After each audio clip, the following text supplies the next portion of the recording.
Now, with the Delta variant spreading at an alarming rate nationwide, President Biden is cracking down by mandating all federal workers wear masks and undergo weekly testing if they don't verify being fully vaccinated.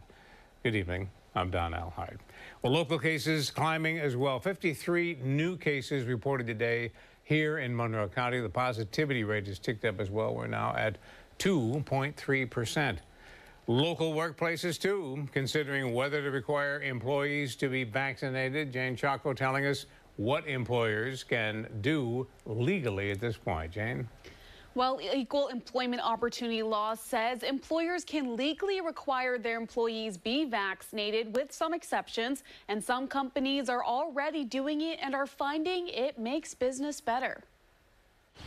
At Abilene Bar and Lounge, the owner, Deutsch, says everyone, staff, guests, and even musicians must be vaccinated to enter. It wouldn't be fair to the customers if the employees weren't also vaccinated. It wouldn't be fair if the musicians weren't. Since implementing the COVID-19 vaccine mandate, he's heard from some angry patrons, but says overall his customers seem grateful for the rule and his staff members are on board. Overwhelming majority of customers, from regulars who have come here for years to first-time customers, seem really pleased with our policy. Ben Mudrick, a labor attorney, says he's advising his clients to consider what's best for business and their employees. It's a big employer relations issue if you force a mandate and people get mad about that, but it's also a really big employee relations issue if you have a huge outbreak of COVID in your workplace and people can't come to work and your facility can't operate.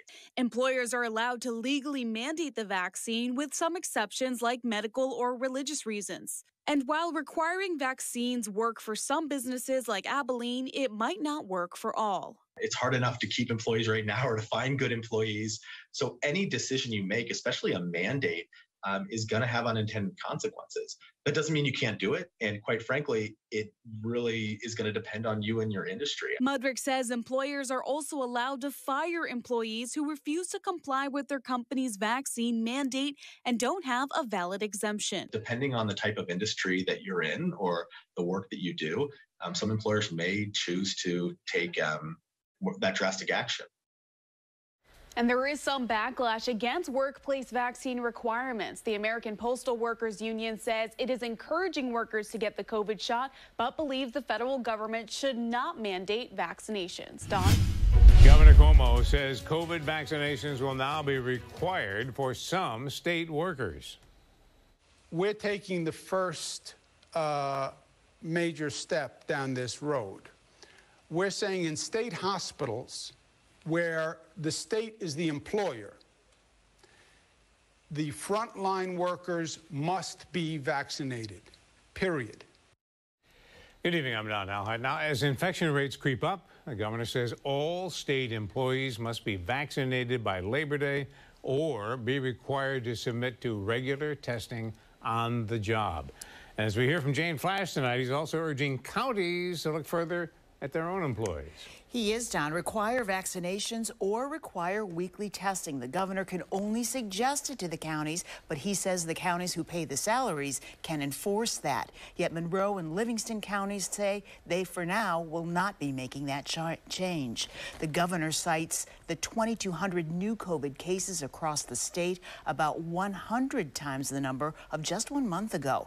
Reaction from the state union representing almost 60,000 workers in a moment. But first, Monroe County says the region is faring better than other parts of New York and much better than many other states. I just don't think it's necessary yet at this time. We have very good participation from our county employees. They're vaccinated. We have very few issues related to COVID amongst our county staff because they're taking proper precautions. We support the idea that there's an option. Take the vaccine or be tested. Now, Governor Cuomo urges school districts to consider a mandatory vaccine or testing policy for employees, particularly in the communities where infections are rising. Don? Monroe County is reporting 47 new COVID cases today. That's a significant amount of recent new cases are among children, many who are not eligible for the COVID vaccine. Health leaders are saying this is because some are letting their guard down. Jan Chaco tells us the spike is causing some to reinstate those COVID restrictions. Well, Dawn, a daycare in Ontario County recently lifted some of the extra COVID precautions it had been taking since the start of the pandemic. But with cases on the rise amongst kids, the owner says she may have to put some of those health and safety measures back into place. I never anticipated things to go in the other direction in just such a short amount of time. Lori Lavery owns Victor Child Care. She says they have been extra careful to keep their kids safe. When state guidelines encouraged mask wearing for children in daycares, Lavery required it. We've made our decisions for the kids' safety, and that's first and foremost. Now that COVID cases are rising amongst children, Lavery is rethinking the rules. We may need to make some changes backwards, which is really what I was trying to avoid, but if it means the safety, it's worth it. In Ontario County, the health department reports 46 new cases in the past week, 21 of them 18 and younger. The health director says these cases are coming from daycare, summer school, birthday parties. A month ago, we had days where we had no cases. So the more people are gathering, and again, the people who are not vaccinated are not following the CDC guidelines and trying to help protect others. As the Delta variant spreads, Health Director Mary Beer says kids who are not eligible for the vaccine are at risk. Although rare, some COVID cases have led to multi-system inflammatory syndrome, a condition where different parts of the body can become inflamed, including the heart, lungs, and brain. You never know if it's your child that might have that kind of severe reaction. Now, the thing that we don't know, none of us know, how our immune system is going to respond to any pathogen that we get exposed to. And in Monroe County, there were 222 COVID cases in the past week, and 53 of them were in children. Health officials tell parents the best way they can protect their kids is to get vaccinated or stay vigilant in mask wearing. Dawn?